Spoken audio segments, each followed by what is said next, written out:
Batwing at Six Flags America might be closed forever.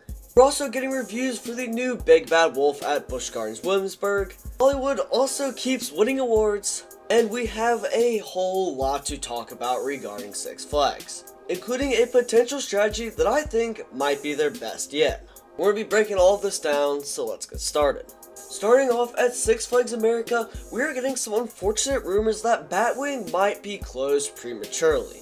So apparently something has gone wrong with Batwing's lift hill motor, and due to the fact that Six Flags America will be closing at the conclusion of the 2025 season, there's a very good chance that Batwing may never reopen. Now of course there's no official announcement from the park, and there's definitely still a chance they go find a part or get a part to fix this coaster, and given the fact that Nighthawk has just recently closed, they might have a spare part from Nighthawk to bring over to Batwing to replace the lift motor and all of that. However, there's still a chance that Batwing may never reopen again, which is very unfortunate considering this is the last Vekoma Flying Dutchman in operation. And not that I thought it was very likely, but I do think this pretty much kills any chance of Batwing being relocated somewhere else. So overall, this is a pretty terrible situation. Six Flags America very well might be down a major roller coaster for its final year of operation, and there will be no more Vekoma Flying Dutchman coasters left in operation, which despite being pretty terrible, it's still kind of sad to see him go. Next, let's talk about Six Flags for a second, because not only are they beginning to lay off a lot of employees in the company, they're also going to be getting rid of every single park president, which is a bit of an interesting move if I do say so myself. So a few days ago, Six Flags announced that they would be getting rid of every single park president to try and save as much money as possible.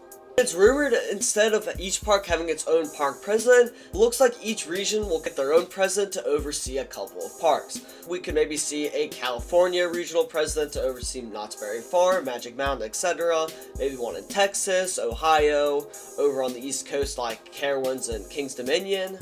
Then maybe one in the Northeast for like Dorney Park, Great Adventure, etc. That's what I'm kind of envisioning and definitely hoping for, because I feel like that could definitely work. Like, I think there's definitely a lot of pros to having like a true park president to be at the park every day and make sure everything's running smoothly. But I get Six Flags is trying to save as much money as possible, and if they do implement this correctly, it might not be the worst thing. Because honestly, if a park president or whatever, like the regional president, is only overseeing 2 or 3 parks, they could probably do a pretty decent job. Now what worries me is that Six Flags will decide to put these regional directors and have them oversee too many parks. Because if they like assign these regional directors to like a west one, like a middle of the country, like Midwest, then like an east and then a south director, that's way too many parks for each regional president. Because if each one of those are like in charge of 5 to 6 parks, then some stuff is bound to slip through the cracks. I think this whole restructuring is definitely going to be interesting, because I'm very intrigued to see what park presidents get to stick around and become regional managers and whatnot. And again, how many parks will these presidents be overseeing? In general, like layoffs and all this stuff kind of does sting. I mean, putting a lot of people out of a job.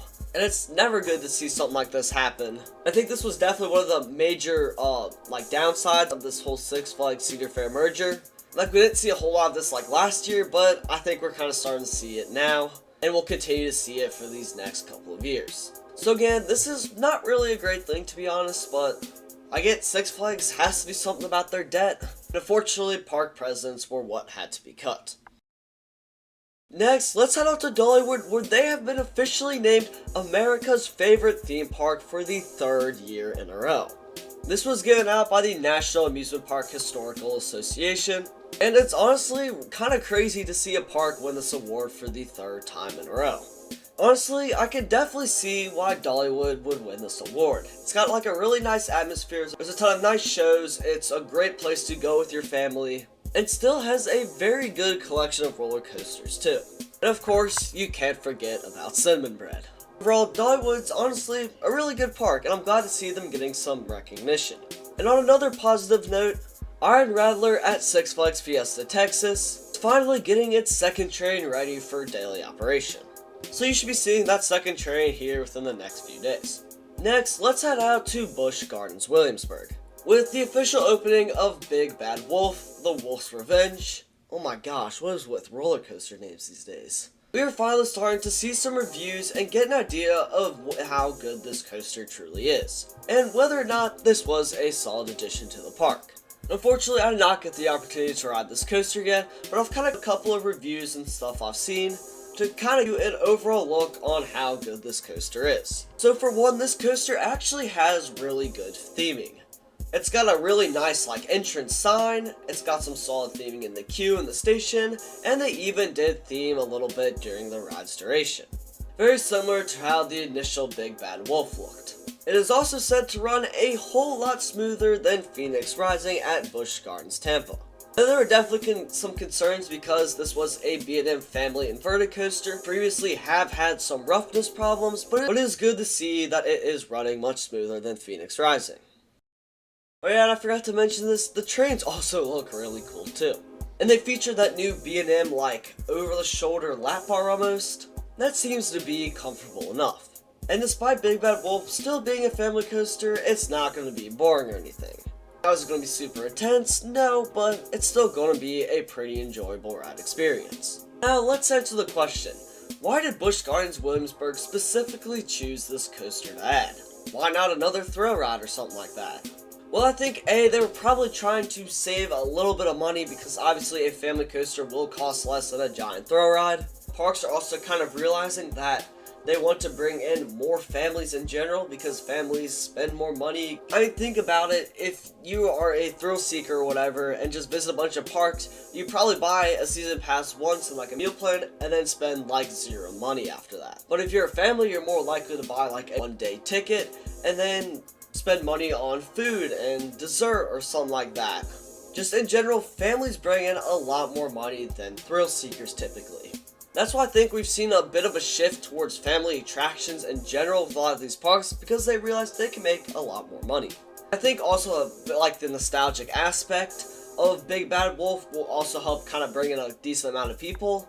If Kings Island tore down the racers or whatever and then rebuilt it 25 years later, I think that would have a lot of nostalgia for people because they'd be like, oh, I remember riding racers when I was a kid, I want to go ride the new and improved version or whatever. So I think it was almost another way to help get some extra people in the park because they'd be like, oh yeah, I rode Big Bad Wolf when I was a kid, I want to come ride the new one. So I think overall, it's definitely not the worst addition to Busch Gardens Williamsburg, but I still think after the rumored plans for the 300-foot shuttle coaster or whatever, I think it's still a little bit disappointing. However, it is still a new coaster nonetheless. Finally, let's talk about Six Flags' genius idea. And honestly, I really hope they end up going through with this plan because it is honestly amazing. So recently at the Six Flags Investor Day, they announced that they were looking into some sort of regional season pass that would kind of bridge the gap between your gold pass to get into one park and the all park passport to get into every Six Flags park. So right now the all park passport costs $89 on top of whatever you spend on your gold pass. So let's take Kings Island for example, your gold pass will cost you about $145. And then when you add on the all park passport, that'll cost additional $89, which brings your cost to $234, which is a pretty large amount of money, but then again, considering you get to visit every Six Flags park, it's not honestly a terrible deal. However, a lot of people only want to visit an extra park or two. They don't really want to visit every single Six Flags park. I think this is where this new potential regional pass would come in.